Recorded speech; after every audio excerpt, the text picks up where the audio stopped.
Hey, welcome. Today, we're going backstage in the brain. We're going to push past the rockstar neurons that get all the attention and meet the massive hidden workforce that's really running the show up there. So, you think you know the brain, right? It's all about neurons firing, sending signals. But what if I told you they're only like 10% of the story? Seriously, that means there's this other 90% of cells just hanging out? What are they even doing in there? Well, that's the exact mystery we're going to unravel. To get the full picture, we've got to go way back. I mean, all the way back to the ultimate origin story. Just think about it for a second.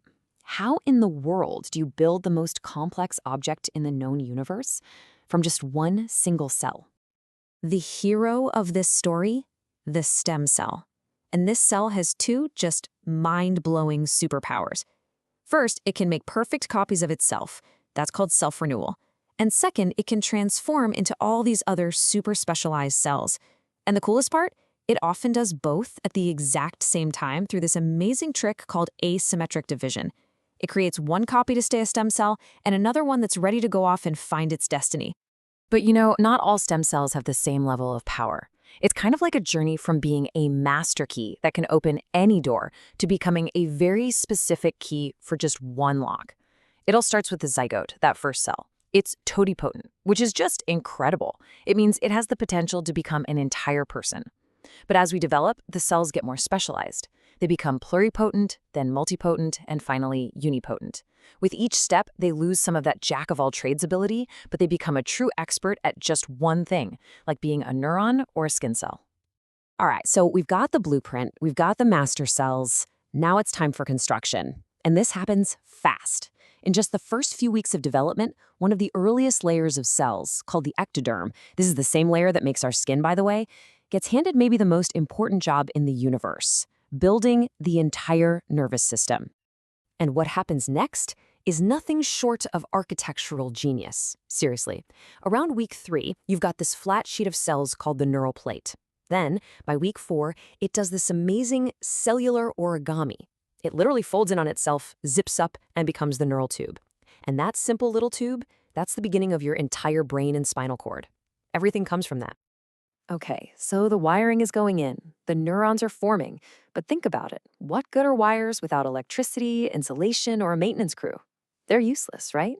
So now it's finally time to meet that other 90%, the unsung heroes. We're talking about the glial cells. And this isn't just trivia. Understanding them is critical because when they don't work right, it's connected to some really devastating diseases, from multiple sclerosis to Alzheimer's. First up, meet the astrocyte. This is the most common glial cell, and you can think of it as the brain's ultimate manager. I mean, this cell is the ultimate multitasker. It's managing the chemical soup of the brain, playing delivery driver for energy from your blood to the neurons, and even stepping in to help control the conversation between them. They do it all. Next on the crew, we've got the oligodendrite. This is the brain's master electrician. Its whole job is to wrap up the long wires of the neurons, the axons, in this fatty insulation called myelin. This stuff is so important. It stops the electrical signal from leaking out and lets it travel, get this, up to 100 times faster. Without oligodendrites, our thinking would just grind to a halt. And rounding out our support crew, we have the microglia. These guys are the brain's police force, its security guards and its janitors, all rolled into one. They're the brain's private immune system, always on patrol, looking for trouble, cleaning up junk and dead cells, and even trimming back old connections to keep things running smoothly. Super important. So, what's the big picture here? Well, if neurons are the star players sending all the important messages, the glial cells are the entire rest of the team. They're the ones creating and maintaining the perfect environment for the stars to shine. The neurons literally cannot do their jobs without them. It's the ultimate team effort. And let's zoom in to see just how deep this partnership goes. For the longest time, we thought a synapse was just a two-way conversation between neurons. But nope, we now know it's often a tripartite synapse, meaning there's a third party involved. A little arm from an astrocyte actually wraps around the connection point. And it's not just hanging out. It's actively cleaning up leftover chemical signals, kind of like a sound engineer at a concert, making sure the signal between the two neurons is perfectly crisp and clear.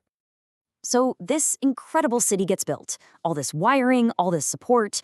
But that brings up a really big question, right? Once you're born and the construction is mostly done, is that it? Is your brain just finished? Like a piece of hardware that doesn't change? Well, the answer, and this is one of the most exciting discoveries in neuroscience, is a huge, resounding no. The brain isn't static hardware at all. It's a living, breathing city, one that's constantly changing, adapting, and even rebuilding itself, all throughout our lives. Remember those amazing stem cells from the beginning? Well, it turns out we keep a small stash of them in our adult brain, tucked away in key places, like the hippocampus, that's your memory center. And through a process called adult neurogenesis, these stem cells can actually create brand new neurons, even when you're an adult. These new guys are crucial for learning and for the brain's ability to rewire itself, which we call plasticity. The system is basically quiescent, which just means it's sleeping, ready to wake up and get to work when you need to learn something new. It's an incredible ability, even if it does slow down a bit as we get older. And this is where it all comes full circle. Just look at how this team works together over a lifetime. The same exact cells that built the brain from scratch stick around to run the place.